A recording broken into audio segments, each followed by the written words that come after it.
absence I've not felt since. What is going on, guys? Welcome back to another episode of Nerds Galore. I'm your host, Star Wars Gazer. I'm joined by my co-hosts here, Jungle Jedi and Wrath of Mandalore. How are we doing, guys? So good. Heck yeah, even better. We got the legend himself with us tonight, Mr. Marc Thompson. How are you doing this evening? Oh, I'm great. I'm not worthy of the title legend, but I'm very grateful to be here. Thanks for having me. Oh, you are 100% worthy of the title legend. Don't you voice this guy, right? Oh, Right? yeah, in the books. Yeah. I mean, that's legendary right there. He's half of the Blue Man Group. Yeah. Oh, I love that. That's cool. I'm going to tell Tim we have to call ourselves that. It was actually funny, Mark. So about a month and a half ago, I was out in Denver with Jungle Jedi. We were at the Denver Fan Expo, and we got to go over and talk to Timothy. And I told him, I'm like, man, you're such a legend. We love your books. And he goes, I'm going to correct you on something. So he talked a little bit about his book, and he goes, it got into Disney or whatever. So I'm not legend. I'm canon. And I'm like, yo, I love it. That is That's awesome. even better response. I thought he was going to be quibble about the definition of the word legend, but that's even better. That's awesome. Right? I know. It's so... He schooled us with that for sure. We were not expecting that. My favorite Timothy Zahn story is when we did the new trilogy, I was noticing that Thrawn kept saying perhaps a lot.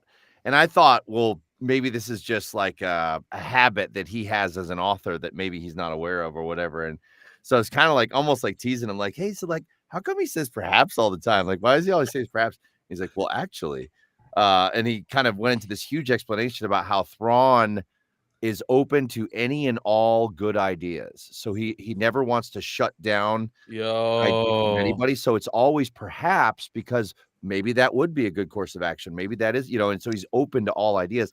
And I was blown away, because that's so it was very deliberate. It wasn't just a throwaway, habit. No. It was he was even words like that. He has a thought about plan. I was like, that's so cool. It was really cool. When we got to talk to him, you can see that in action, because we were talking to him about obviously his Heir to the Empire series, and he was talking about Mara Jade and how Luke, he never gave up on his father and turned him back to the light side of the Force. And there's aspects of that same type of thing that he sees in Mara Jade. That's why he's never willing to give up on her, because there's some things within her that he sees that's awesome. Remind him of his father. And I was just like, that's so cool. Oh, I'd never heard that. That's awesome.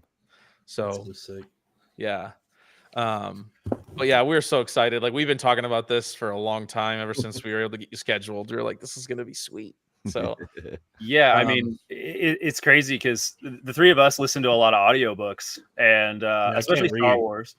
And it's funny for me. I'm super busy. I'm a dad. I have multiple jobs, and Gazer's doing the same thing. So we can just put the book in our ear.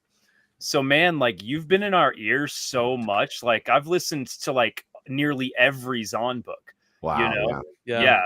And Heir to the Empire multiple times. Yep. And so it's funny. I was telling them, I was I actually get disappointed most of the time when I go to listen to a Star Wars book that's not voiced by you. Oh, wow. Yeah. Legitimately, dude. And right now for me, putting that in your ear, I am currently on just started the third book of Heir to the Empire for the fifth or sixth time. Wow. My fifth or sixth time through the series now. And I love the Heir to the Empire series. Honestly, it's probably my favorite series. It's my favorite as well. It's so amazing. Yeah. Yep. Yeah, I'm a little bit different. I just can't read. I don't have any kids. Yeah. I love that. We'll go ahead. We'll get started. I know I don't want to take up too much of your time here. Oh, yeah. And so give us a little experience. How did you fall in love with Star Wars? Take us, on a little bit of a time journey. Where did your love of Star Wars come from? Well, I was born in 1975. So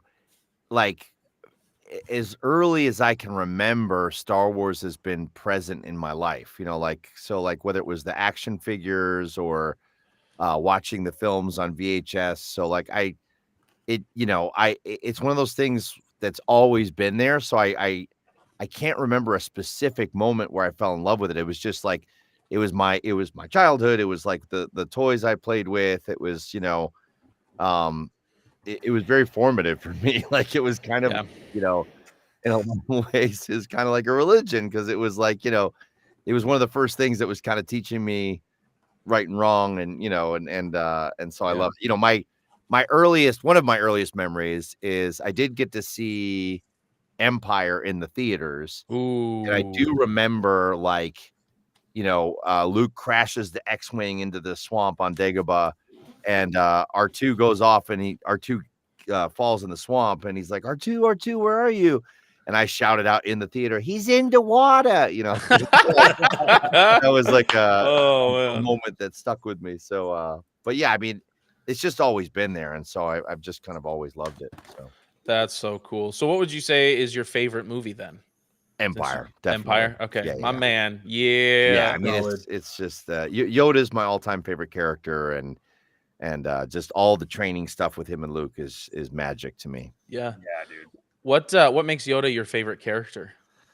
I love that he is defying expectations, and the whole, like, you think he's just this like funny little guy, and then it totally flips, and he teaches you all this stuff about the Force. So I love that. I love the idea. I love everything he says about the Force. I love the lessons we learn when we're with Yoda, that we're not this crude matter, but we're luminous beings, and that it's kind of what's on the inside that matters, not what's on the outside. And just that was, and just watching him, lift the X-Wing, and that music coming in. It's just like, I don't believe it. That is why you fail. Yes, right? yes, yes. Yeah, I mean, I have a tattoo of Yoda on my shoulder. Oh, that's sweet. But it's just, that's I love everything about. I love the way he talks. I love the way he looks. I love the things he says. It's just Yoda is amazing to me. I have if I could get my webcam, I'd show you. But I have like a multiple shelves of just Yodas. Like I've kind of collected a bunch of different Yodas over the years. So that's so cool. So you probably had to lose your mind when Attack of the Clones came out and he dropped his stick and grabbed his lightsaber, right? Yes. Yeah, I mean, I was at the Ziegfeld Theater in New York City, which I forgive me if this is incorrect, but I believe it's 1,000-seat theater. It's like where they do like big movie premieres.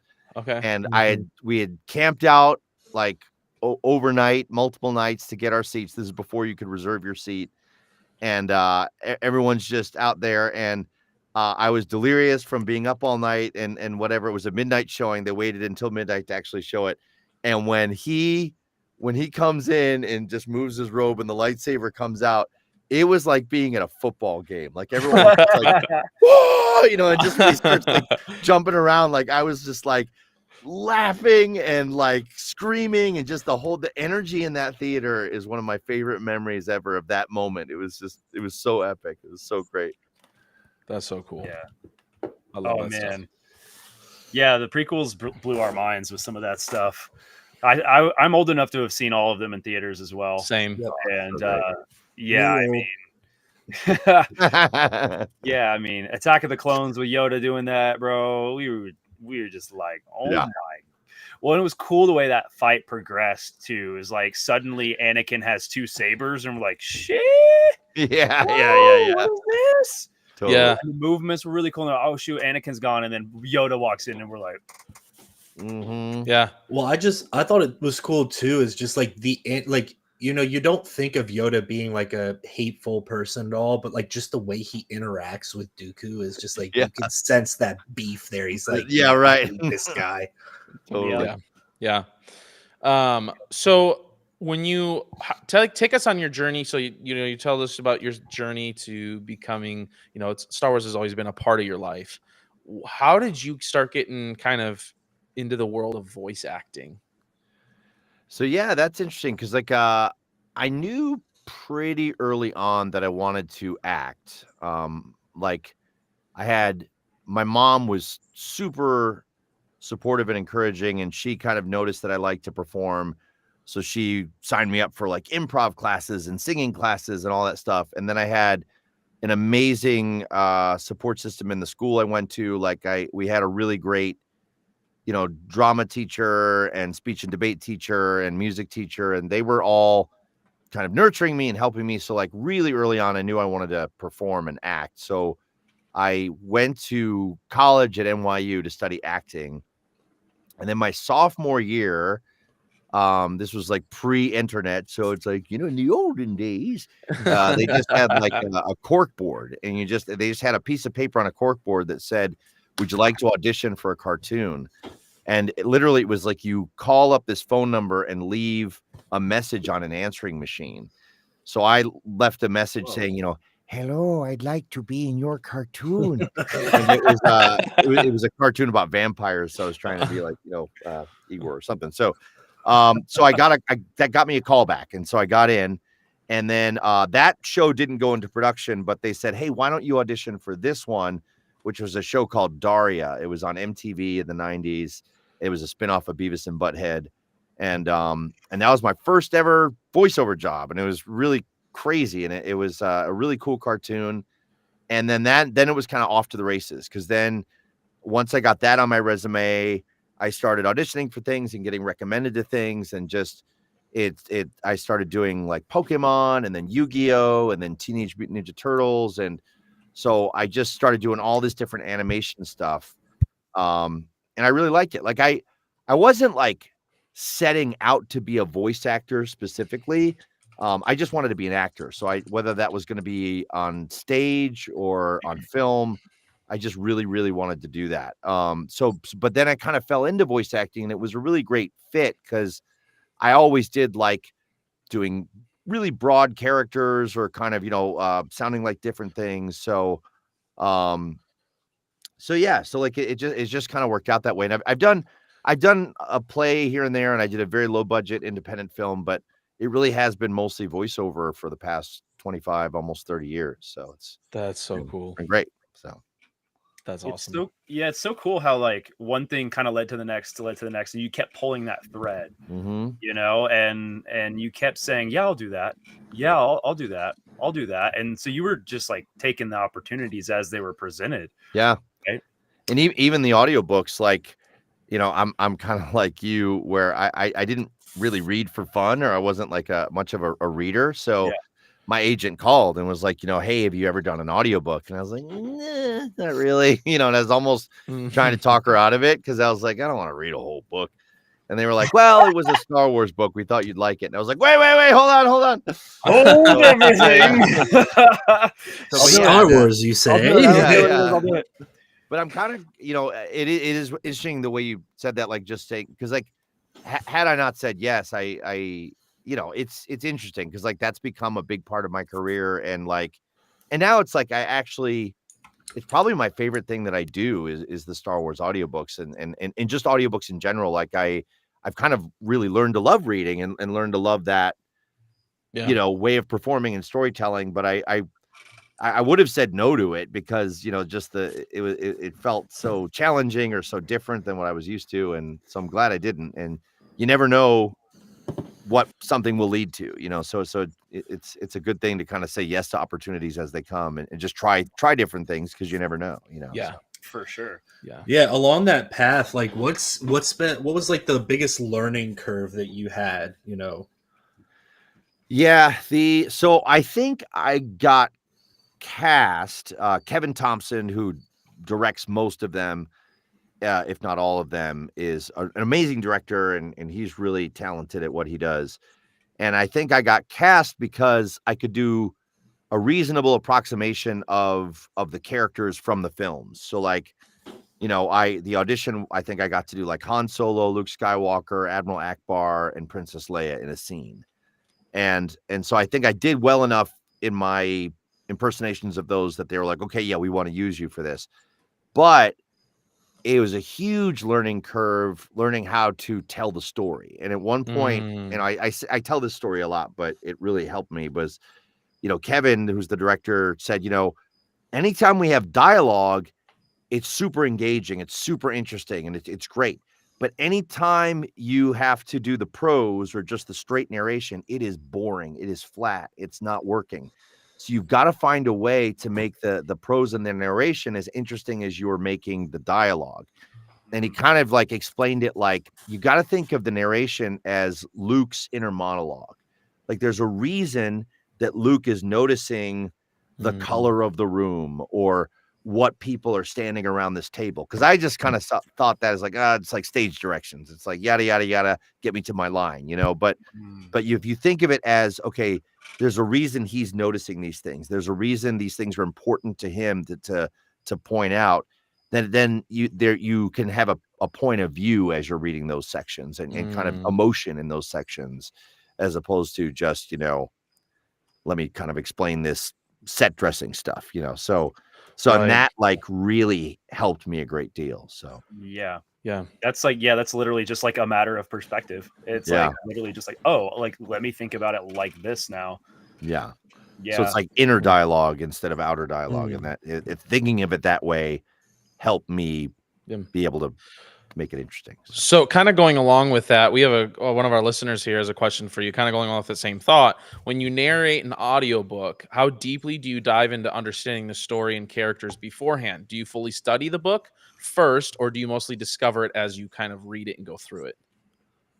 I'm trying to do a deep dive and study as much as I can. Like, time is always our enemy because they want to release the audiobook at the same time that they're releasing the publication of the hard book. Yeah. So, you know, we don't get as much time as we would like, you know, like, so, and I have other jobs that I'm doing while I'm preparing the audiobook. So I never have as much time as I would like, but I definitely, I'm on Wikipedia a lot. I'm like, you know, cross-referencing things. I'm looking at, you know, videos and like if a character appeared in like Clone Wars or Rebels or one of the films, I'm trying to rewatch their scenes. And I'm definitely trying to understand as much as I can about the lore, about the story, about the characters and but you know, it's super challenging because when you have a franchise that's almost 50 years old, there's like a comic or a novel or a show about every aspect, and you could spend hours and hours on this one chapter just learning the backstory of what's happening in this one chapter. So I don't always have the time to dive as deep as I want to, but I try as much as I can. And then I'm just a fan, so some of that stuff I've watched it before, and it's just kind of refreshing my memory. Oh, right. That's who the you know the Yuuzhan Vong were. That's who, you know, like you know, it's just I just got to kind of get it back in my mind. So, and I've gotten better at it as the years have progressed. Like when I first started, I was just white knuckling and trying to get through it and didn't do as much research as I should have, you know, and so now I'm a little bit better at it as the years have gone on. But yeah, that's good. I want to take this next one. I'm curious. So we talked about kind of like the more thoughtful, like logical aspects of some of these things. Are there any? I'd really like to hear about the inspirations behind some of the characters. Like obviously the movies are there, the comics are there, there's shows and all these different things, but is there any other inspiration that you're pulling for any of these characters during this process? Yeah. I mean, first and foremost, I am trying to use the author's descriptions of the characters as my main inspiration. So that really is like 80 to 90% of it. Yeah.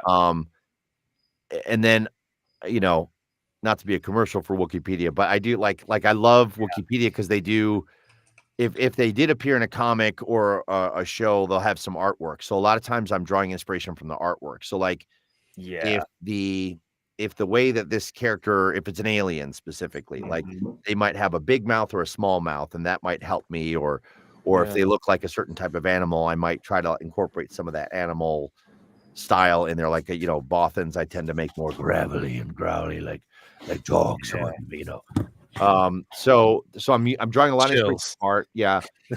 Sometimes like I'm thinking, okay, if we were casting this movie,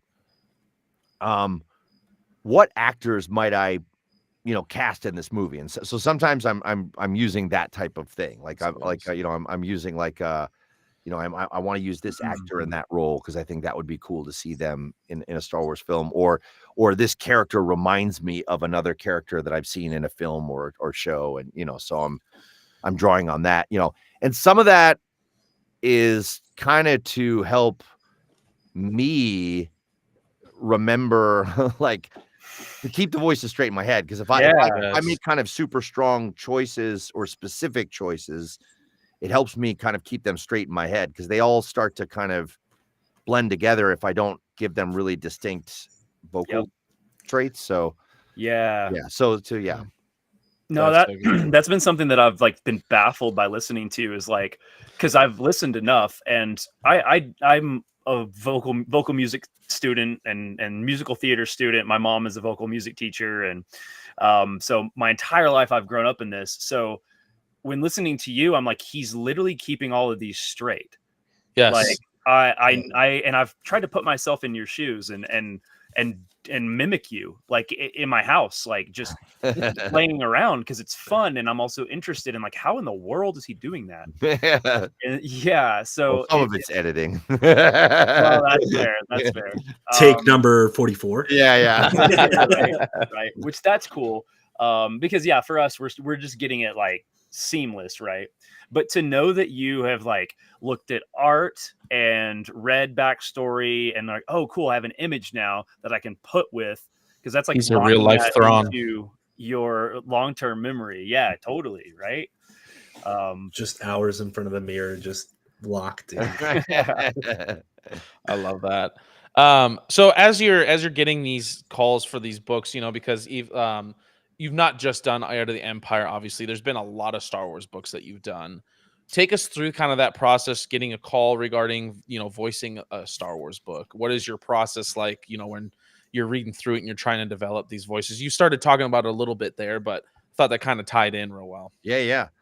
All right. So basically, I'll start reading it, and anytime someone speaks or there's a line of dialogue, I open up a note and I write down the character's name, or if it's like the stormtrooper said, I'll put the stormtrooper or the the cracked helmet or whatever it might happen. And that line, I copy and paste the line of dialogue. And then as I go, if there's any other descriptions of that character that I think give me some clues, whether that's what another character says about that character, or if they have another line of dialogue later on in the chapter that I feel is more emblematic of who their personality is, I kind of copy and paste all that stuff down.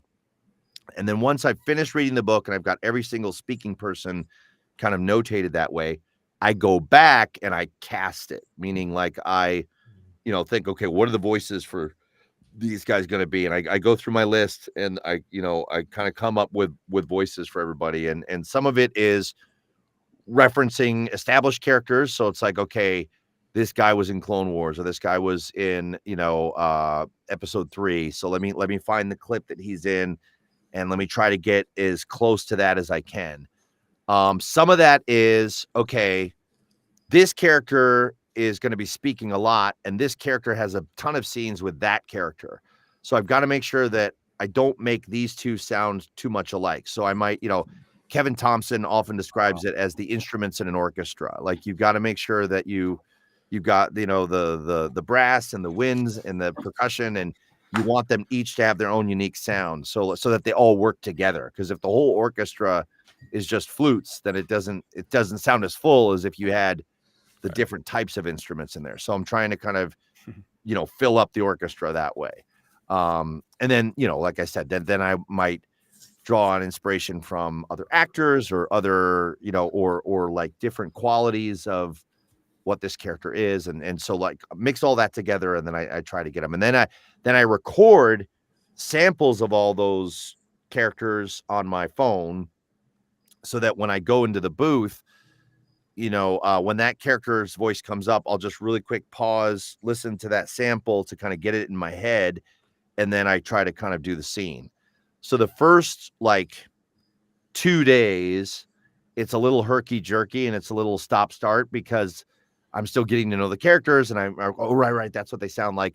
Yeah. But then right around day 3, most of the characters have been introduced and I start to kind of know them well enough that I can start just ping ponging a little more seamlessly without having to stop and refer to it all the time. So, but it takes a while to get in that rhythm. So dang, I know. I mean, it sounds like it with like all the work that you just said you put into this, into knowing these characters, like writing down characteristics of these characters and what you think that character would be like, how you would like it. Just there's so much like that's part of the reason that we do call you a legend, Mark, is because it's the work and effort like that you put into these books that when we start listening to Heir to the Empire and these other books, we get so immersed into it, and it's because of that. So thank you. And the passion too. Definitely.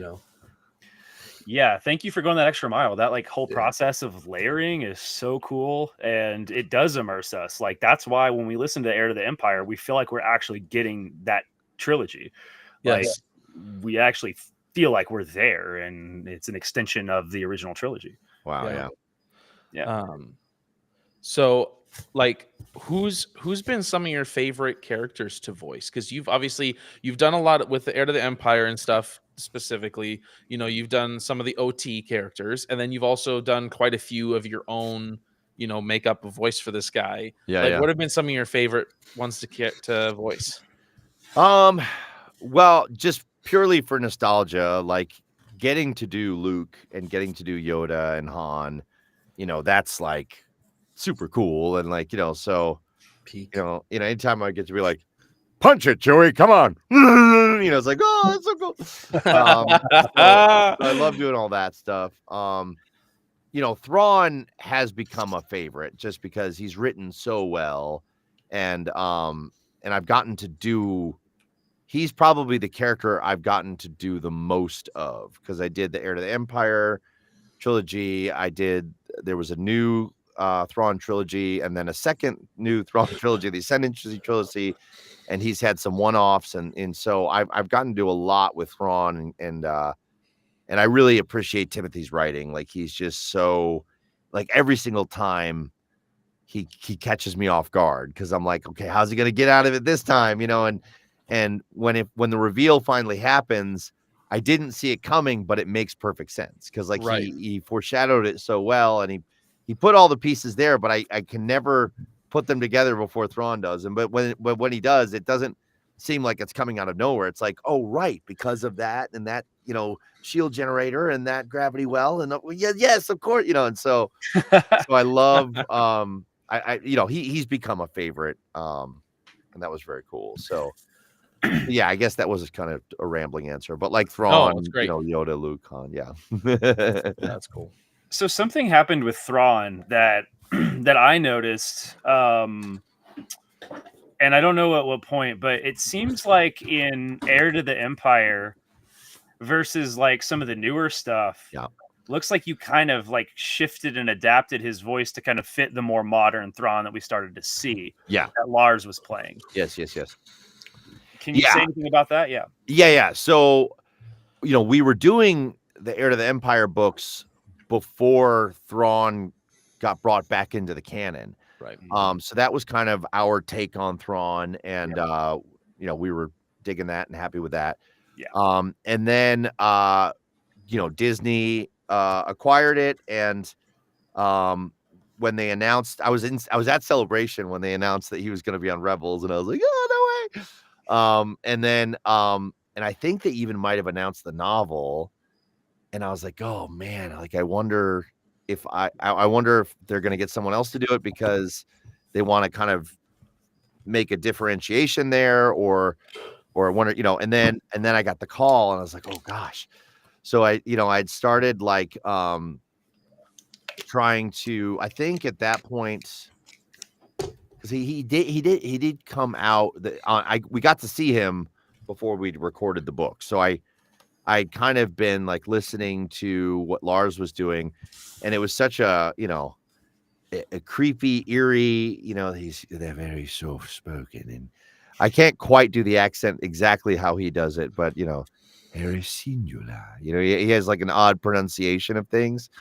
So we kind of made a deliberate decision that, okay, this is how he's going to be known by, like, more people are going to watch Rebels and eventually Ahsoka, though we didn't know that at the time, than would necessarily be listening to the audiobooks. So we kind of made a deliberate decision, like, let's try to get as close to that to try to keep it consistent and keep it in there. So, and I know some people preferred what we did with the Heir to the Empire voice, and some people started listening to the newer trilogy and then went back into Heir to the Empire. Like, why is it different? So, like, and then we did Outbound Flight recently, and we were like, well, which do we do? And then we kind of decided, let's keep it consistent. So I know that can be a thorn in some people's sides of, but that was at least the thinking, is like, he's going to be seen by more people as this. So let's try to keep it in line with this. And, so which makes sense. And you voice both extremely well. So I have no problem with it. Oh, okay, cool. Same.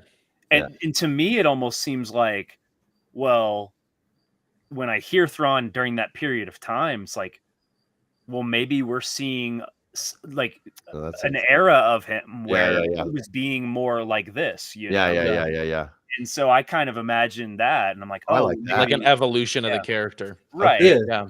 And I think that's a cool aspect too, that you can kind of be a part of the character development and the character evolution, and like, it would kind of be weird for some characters to just be the same always, like there's got to be some kind of, like Thrawn's gone through a lot by this point, and so it's like things change, like I mean, my voice is different from 5 years ago. Totally.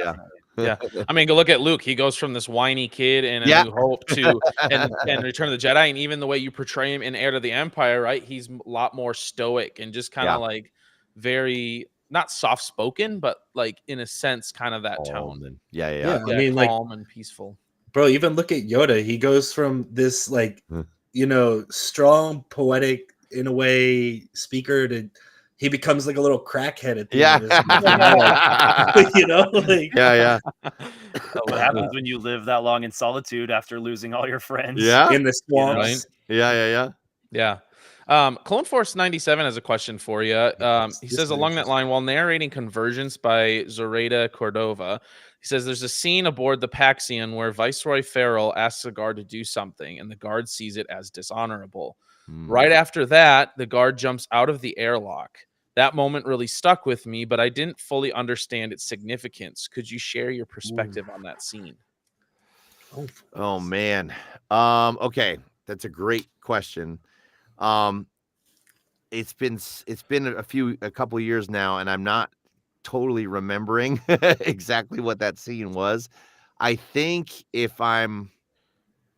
my best recollection is that I believe it was like between Arano and Iriadu, the two worlds, and the one world is like kind of a race of kind of warriors, and they almost felt like in spirit kind of like Klingons, to use another franchise, but like so my memory of it was that it would have been dishonorable to win in that way, or to like there was some manipulation going on to kind of make this war happen between these two families, and so there was some political motivations behind there, and I think I'm butchering this, but like I think it was just that it was kind of like I'd rather die than be dishonorable,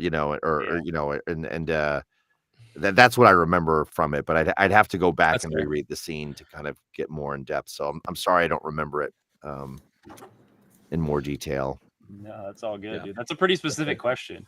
That is. A banger of a question. Yeah, I know it's kind of maybe threw you off guard a little bit, but I thought it was a great question. I was like, it's a really great question. So go ahead, Mandalore. I know you had a question you were kind of wanting to ask him. Well, I want to echo MacMan in the chat here. He asked, if you could write and narrate your own Star Wars audiobook, what story would you want to tell? Ooh, yeah, that's a great question. I have the every once in a while I kick around this idea of like post episode 3, which I know gets mined a lot, but I don't care. I'm we kind want of it. We want it, man. yeah. I'm like fascinated with the idea of how quickly the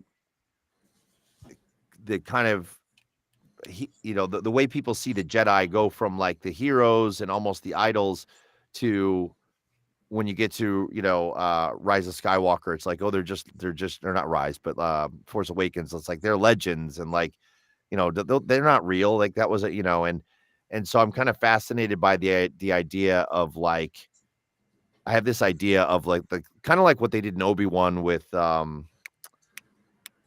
what's his name, Kumail, like who's they had that fake Jedi. Oh, yeah. Oh yeah. Yeah. I'm trying to remember his name. Yeah. I can't remember Yeah. I'm close. But I love that idea, and I think it would be cool to kind of see like someone who was taking advantage of people by manipulating them and then that kind of feeding into why people don't believe the Jedi are real. But then you have an actual Jedi that's like trying to hide and like trying to do good, and so he's trying to cover his powers. The other guy's trying to exploit the powers. That's dope. And just explore like, what was it like? What are the different things? Whether it was propaganda from the Empire, whether it was, like why do people not believe in the Force? Right. Like what, like and maybe explore like well, if the Force is a real thing, why is there so much darkness in the galaxy? Why is there all this suffering? Why is the Empire like, and like because sometimes I personally am a person of faith, but I know that like some people, one of the biggest reasons why people don't believe that there's a higher power is the problem of suffering.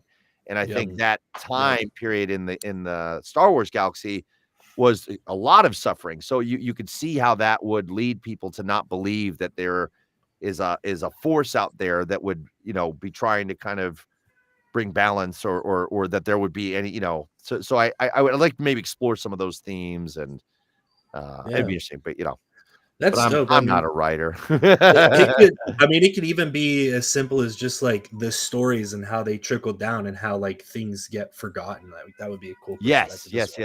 Like the oral tradition almost. Yeah. That's Totally. Yeah.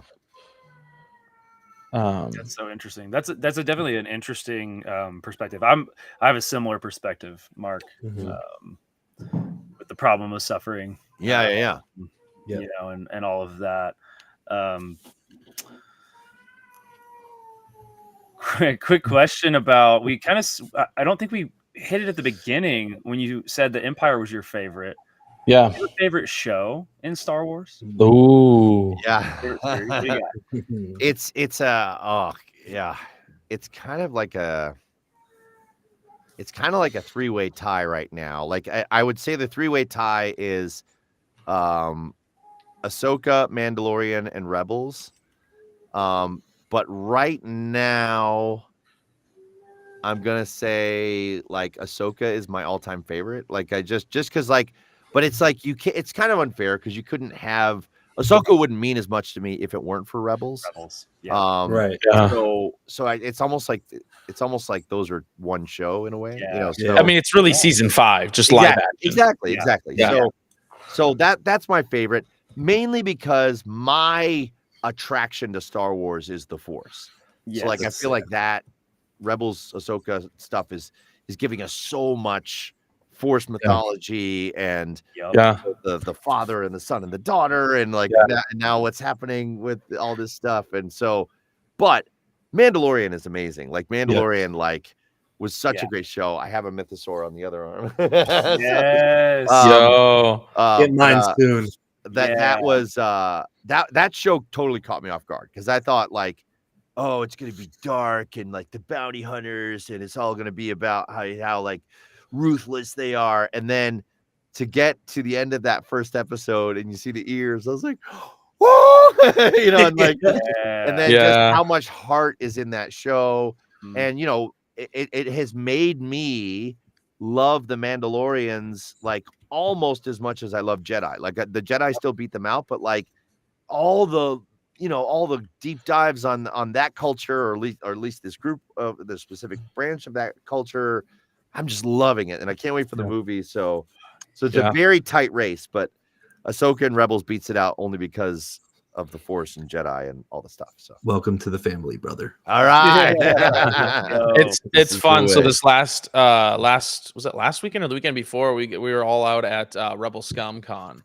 And I wanted to go. That's so yes. cool. Yeah. And so I got to talk to Emily Swallow and Tate Fletcher and before I've gotten an opportunity to talk to Brendan Wayne, the Mandalorian family. Yep. So it's really cool that you talk about that because I do. My favorite character overall is Boba Fett. I got the helmet. Oh, nice. Yeah. And so so I feel that. Love it. I got to ask you a question here. And this was on the approved list, so I'm gonna ask you. Have you gotten any calls to voice that new Darth Vader book that's coming out called Vader? I can't think of the name now. Vader, Master of Evil. And then you said it was on the approved list? It's on the approved list. Okay, yes, I'm going to be narrating that book. Yes! Yes! Let's go! Yeah. I'm pretty excited about it, and I'm kind of prepping it right now. Really, yes! Like it's like I obviously can't say anything, but it's like there's some stuff in it. I'm like, on the record. Like that's like it's. So look, it's. I'm not done with it yet, but it's really really great. So that's so cool. I am so excited for that book. I mean, as soon as they announced it, I pre-ordered the audio version, and so I'm like, as soon as I did, I'm like, I hope Mark is doing this. I really wish Mark would do this. I got both, but the book's just gonna sit back here. I can't read it. Raph can't read. Follow along. Looks at the cover, Some of the words are familiar, but then you get past the first, the prologue, and it's just like, bro. Yeah.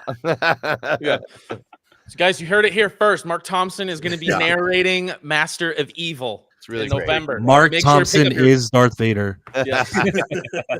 Join me. Ooh. Yo, the hairs on the back of my neck just stood up. That was awesome. There's weird things happening within my body right now. I'm not okay. I love that. Oh god. That's dope. One of the things that was really cool as I'm reading the Heir to the re-listening to Heir to the Empire is I was listening this morning on the way to work, and it's the scene where Leia's having the twins. And it was really cool because there's that part, and I never caught this before because this is why I love to keep reading them, because you catch things you never did before, where she's having the kids and she's trying to reach out to Jaina's mind, right? And she touches her mind, and Jaina reaches back for a quick second, right?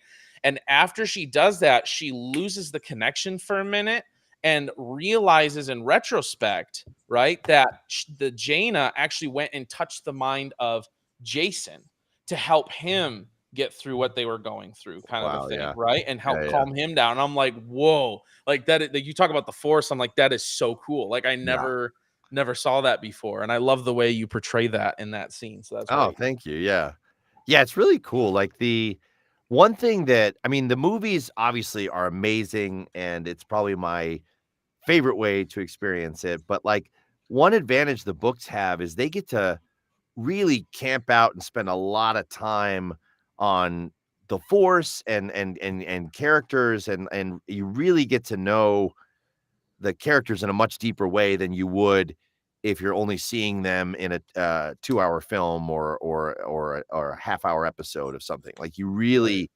get to know how they think about things and aspects of the Force that you wouldn't have time to explore in other ways. So the books are really awesome for those reasons and a lot of reasons, but I mean, you get to make your own movie in your mind, right? Like Jungle, you had alluded to it earlier when it immerses us, right? Like as I'm listening to Han, you're voicing Han and Lando and Chewie and all these, like I'm like literally picturing it in my mind as a full-scale movie. Yeah.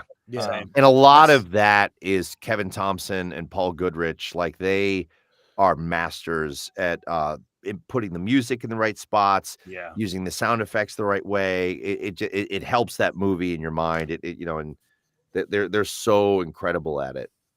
Yeah, I think that's the coolest thing too, is like sometimes I'll read along while I'm listening to audiobooks, but a lot of the time I'm just like I'm propped up with my eyes closed, just like imagining these scenes. It's crazy. That's cool. It's so cool. gonna kind of take it in a little bit different direction here. So one of the questions I wanted to ask you is, recently you just became the voice of Superman. Oh yeah. Take us through that experience and what that's like. Yeah, that was really cool. Because it's another one of those. I've been very lucky. Like I've gotten to work on a lot of things that I'm a fan of. So Superman was another one that was kind of on the level of Star Wars for me. Like I grew up playing with Superman figures and watching the cartoons and reading the comics, and so I was super excited to get to do that. They did an audio adaptation of All Star Superman by Grant Morrison and Frank Quitely, and it's kind of like one of the an important story or important run in the comics for him in terms of his character. Like James Gunn used that. I was just gonna say James Gunn just used that. Yeah, like it was a huge inspiration for the new movie, and so I don't know how so like Kevin was directing that one, and he was kind of telling me about it, and I was like, oh, that's so cool. And I was like, I'd love to audition. He's like, yeah. So like he sent him and the producer Nick Martorelli, who's a huge Superman fan, sent me the auditions for it. And the ones they sent me were like Jarrell and Pa Kent and a couple other people. And I was like, okay, but there was a part of me that's like, I'd really like to try Superman. So like I never do this, but I submitted, I did my reads for those roles, and then I just said, hey, I know you've probably got other people in mind, but just in case, I kind of recorded a couple scenes of Superman because I had the comic. So I just let me find a good scene, and I kind of recorded myself doing Superman and sent that along as well. Just like, you probably have other people in mind, but I just want to at least ask. And so I sent that off, and then he wrote back, oh, you beat me to it. Like, we were just sending out the ancillary characters first, and we wanted to, so then he sent me back another scene, and he gave me like, Nick wrote this like huge email, like kind of explaining who Superman is in this specific story. And he's a giant fan. So between his email and that, and I read it, and I guess they liked what he did. And I got to do it. And it was a really special experience, because I love Superman as much as I love Star Wars. And so it was a huge honor, and I feel incredibly blessed that I got to be a part of it. And the production turned out great. Like that one's a multicast. So they cast several actors to play all the different roles. So it's even a deeper level of immersion, because you're hearing all the different actors, and I got to do the scenes with like Lois and Lex and all these things, and the music and the sound effects, and it works really well as an audio. Like That's so cool. so yeah, it's great. So obviously we've heard, I don't think I've ever heard your Superman voice. Do you have a line from there you could share with us? Yeah, I mean, it's let's see. Lois, I have something to tell you. There's always a way.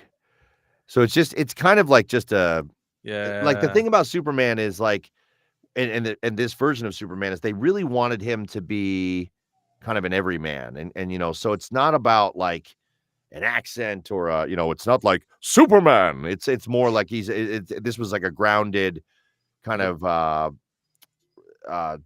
subtle performance they wanted. So but it was fun to do, and I like doing them. So but it's I have one of the images I had in my mind when we were doing it. I had a mentor who said this thing to me once about like, you want to try to be a velvet rock, meaning like you want to have the strength of a rock and kind of be immovable and strong, but you want to have that soft exterior and that warm, approachable on the outside.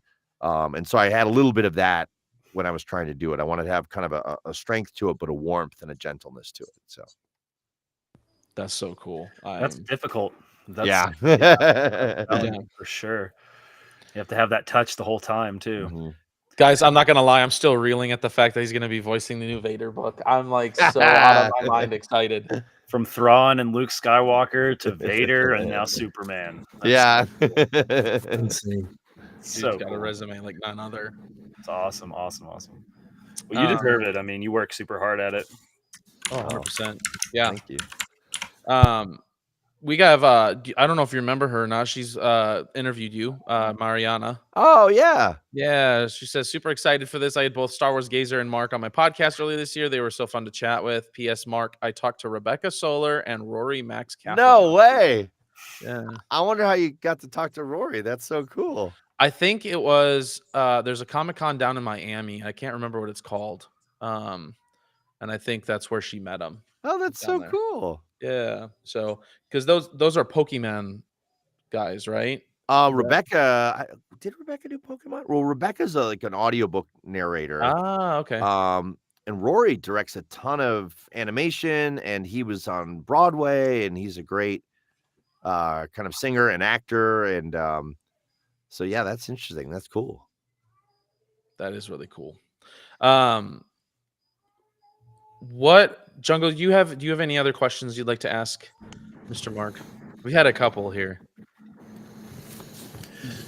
Do you have one in mind that I was going to ask? No, not really. Okay. No, I mean, I could talk all day. I could ask you questions all day about different aspects. And I think the curiosities that I had about your processes and the things about Thrawn, like you really dove into that really well. So yeah, no, just thank you. Thank you for coming on and sharing, those intricacies. And, we now get to listen to those books more and hear your future stuff that we're really excited about with the lens of like, oh, this is how he's doing this. Okay. Yeah. Yeah, it's so cool. I do have a side question here, and I want to know this from Clone Force as well. How can we get Wrath into voice acting? So he's Wrath over here is a man of a million voices himself. Oh, cool. Like it's hilarious, like hanging out with him because he'll just break out into just a random voice, and you're like, okay, dude, like that's how it starts. Yeah. I've been doing it forever, man. I've always been that guy in the group that just does the most random shit in a voice. And that's great. People are folding laughing. I had Jungle practically dying in my room during Rebel Scum Con with the impersonations. I was literally just like, stop. And I was just like literally folded over, and he just kept going. Like he was feeding off of my pain. He's a Sith Lord over there. Literally. But that's awesome. Yeah, he's funny, man. Yeah, I mean, what I generally what you want to do is you want to get a demo together of like, maybe 1 minute, maybe a minute and a half of just some different character voices. Like you could do a demo of impersonations, but even if you just do a demo of more kind of general characters as opposed to like Mickey Mouse and like Glory, so like you want to try to just get a sample of that, and then there's there's different voice acting websites that you could post the demo on and try to get auditions and things like that. There's like voice123.com, voices.com, voiceover planet, and there's a bunch of them out there. And you just kind of just start putting your hat in the ring and just start getting out there, and you can start, some people are like making their own stuff, like little short skits or little animation things, and you putting it online, and some people are getting their start that way, like just because someone will notice and like that and start like, give me the guy from that, So, give me the guy that does that stupid voice. Yeah. Wrath, I think you've got a question, kind of the last question, I guess, to sum things up and for this interview. Thank you so much again for your time. Like, this has been amazing. Absolutely. Just chef's kiss here. Thank you. Yeah. So my question, and this has kind of become like a thing for me at this point, it's what is Star Wars mean to you? I mean, gosh, it means a lot. Like, it's like, how can I say this concisely? Like it means like it's the inspiration to be a light in the universe. Like, trying to, there's a lot of darkness in the world, and there's a lot of things that are trying to throw everything off balance through all the selfishness and greed and anger and rage. And so like if you can be a force for light, if you can be a force for good, maybe we can bring things back into balance, and so it's this inspiration to me to try to be a part of the light, or a force for light, and a force for good. And so, and just, it's that's the main thing. And then it's also lightsabers and, ships and cool aliens and, seismic charges. Yeah. And, and then, I think of friendships that I have because of Star Wars. I think of, memories with my wife and kids where we would dress up in costumes for the premieres of the movies, and just how special those memories are to me. And so it's nostalgia, it's family, it's friendship, it's joy, it's laughter. It's, it's just, I love it. Like before this interview, I was playing Star Wars Unlimited at a TCG store, and getting my Oh, that's so cool. But so it just brings me so much joy. And like anything, my wife makes fun of me because I wear Star Wars t-shirts every day, and like it just it just brings me a lot of happiness and joy and just inspiration. And I'm rambling, but it just no, it's great. Oh, no way. You haven't opened them yet? Well, somebody hasn't paid for them yet. My god. Oh my gosh. Wait, no way. Do you play? So what are you doing with all those cards? Well, so I'm a Whatnot streamer, and I sell cards, Star Wars cards. No on Whatnot. way. Same. Yeah, Do you? So does Raph. I do a little bit. Do you have any Thrawn showcase from Spark? I don't, but I could look.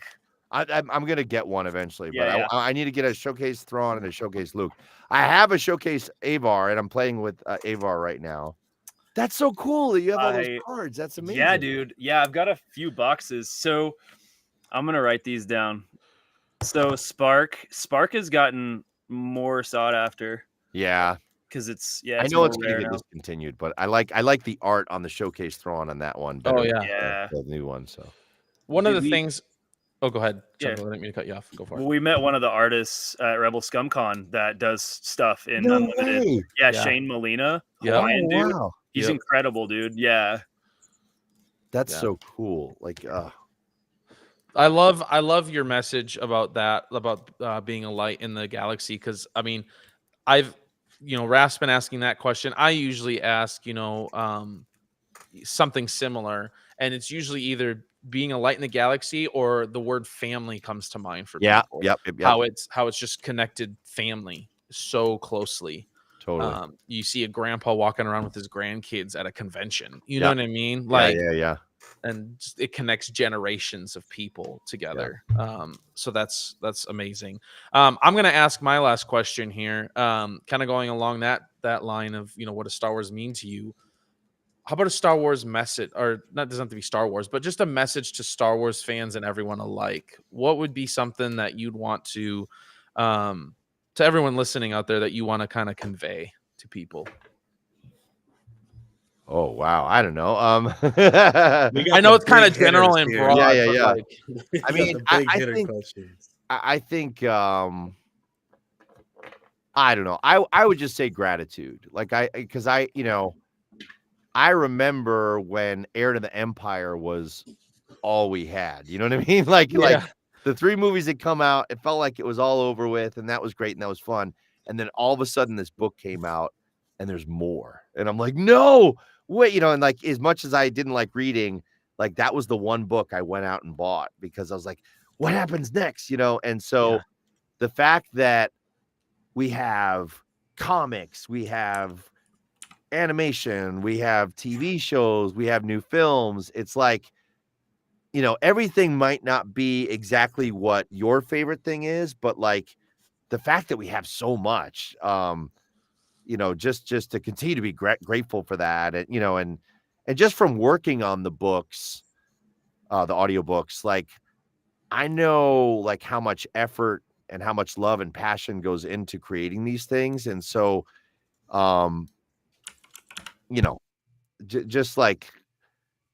just really appreciating how spoiled we are in terms of like how much there is to enjoy and how much there is to. And if it's not, if this movie or show is not your thing, you know, something else will be, and something else is coming, like, you know, and there's going to be surprises. Like I had no idea how much I would love The Mandalorian. Yeah. And I was ready to write it off, and then I was like, oh my gosh, this is amazing, you know, or like Andor, like, you know, it took me a while to get into Andor because it was so different than what I had been used to, but I really came to love that show, you know, and so there's just like so much out there, and just keeping, you know, anyway, I don't know if that That's makes beautiful. sense. Yeah, no, I yeah. think- yeah. Well, because Yeah. you know what it's like to go through the times of the drought, you know, and I remember feeling like when we heard about Phantom Menace was coming, it felt like an eternity because I had seen the original trilogy remastered in theaters. Yes. And so I was like, that's it? Yeah, Well, when yeah. are they gonna do? When are they gonna do the 7, 8, and 9? Yeah, You yeah, know, I'm yeah. like a 6-year-old, and like my dad's like, well, we don't know yet, you know, and they might do 1, 2, and 3, and we're like, what's gonna happen? And it felt like an eternity before we actually heard anything. And once we heard something, it felt like an eternity before we got anything. Yep. And then we started getting that stuff, and I was like, oh my gosh, like this is insane, you Yeah. know. And now it's like it's like the best time to be a Star Wars fan. Oh yeah. We've got so much content, Yep. so much cool merchandise. The collecting is on a different level. The community is bigger than it ever has been. Yep. All the social media and YouTube platforms and all the books and, you know, incredible storytelling and narrating and voice acting like yours. Like, it's like, yeah, we're so spoiled, dude. We need to be incredibly grateful for sure. Yeah. Absolutely. I was when you were telling that story, like I was in New York City during Hurricane Sandy, and it was a blackout in New York City, like that. We had no power, and I had like a AM radio that we were listening to for updates. And on the news flash, they announced that they were doing 7, 8, and 9. And I was like my son told me as I was walking, I was walking the dog, and I came back, and my son told me, I was like, what? No, that can't be true. And I had no internet, no power. And I'm like scrambling, like trying to find, like, somebody repeat that announcement. Like, is this real? Is it real? Somebody tell me this is real. It was so cool. So Losing his crap over it. Just like, yeah. That's I amazing. gotta ask, since you're doing Darth Vader, can you give us your Darth Vader's version of "You don't know the power of the dark side"? You don't know the power of the dark side. Yeah, Wrath is gonna lose it. Oh man. I love that. Yo. Don't make me flash my Darth Vader tattoo. Oh, do you have one? He does. Yeah. Yeah, I can't show it because I'm wearing pants. It's on my thigh. That's I gotta take my pants off. Pants off. Mark, thank you so much for joining us. Yeah, you guys are awesome. Thanks for having me. Yeah, absolutely. And we'd love to do this again at some point. Yeah. I would love to meet you at some point in person. Yeah. You know, you've been on my podcast before, and so I would love to meet you. Yeah. For those watching and those who will watch, where can people find you at? Where are the best spots to look at your stuff and follow you? I'm on Instagram. I'm Marc Thompson _VO _ Ehud. Sorry for the long tag there. And it's Mark with a C, so sometimes that trips people up. On Facebook, I'm just Marc Thompson, and on X, I'm Captain Ehud. Yes, I'm too lazy to. I have to pay to verify it. It's a long story. Anyway, but yeah, I mostly update on Instagram and Facebook. Yeah, and I'll announce like books that are coming out there. I've been doing a lot of convention appearances lately, so I'm going to be in Houston this weekend at NostalgiaCon. I've got one coming up in Long Island in November, and Connecticut in September, and I think St. Angelo, Texas in September. So I've got a bunch coming up. So if you ever want to come to a con, I'd love to meet you, and I can I update on those social media platforms where I'm going to be. Okay. So we're thinking of going to SpaceCon. Oh yeah. I don't have plans. I might go to that one with Saber Guild if I don't have another convention going on. I'm a member of Saber Guild, so I might be doing that but I have to check with my wife, and I don't know if I might have another convention somewhere else that weekend. Okay. But Are you guys based here in Texas or? No, I'm over by Omaha, Nebraska. Oh wow, okay. Yeah, I'm in Colorado. Oh, neat. Yeah. DC. Oh wow, you're all over the place. That's Yes. cool. How do you guys know each other? Through this Star YouTube Wars, community. man. Star Wars. Oh, cool. Yeah. It's kind of crazy. It is actually the place that Jungle and I really met was last year at ICCC in Nashville. Oh yeah, and I was gonna ask you if that'd be something you're interested in. I know the owner pretty well. Oh yeah. He had me out 2 years ago or 3 years Did he ago. really? I love that show. Yeah, I definitely would love to go back. Yeah. I'll reach out to him and say, hey, Mark said he wants to come back, man. Yeah. 2026 is a good year. Yeah. Yep. Mando Yeah. Grogu. Yeah. Yes, absolutely. Thanks again, Mark. Really Yeah. appreciate it. All the love. Wish you and your family well. Thank you. And hopefully we get to do this again soon. Yeah, it'd be great. Thanks, guys. Absolutely. Have a good one, guys. All right. We'll talk to you later. Bye.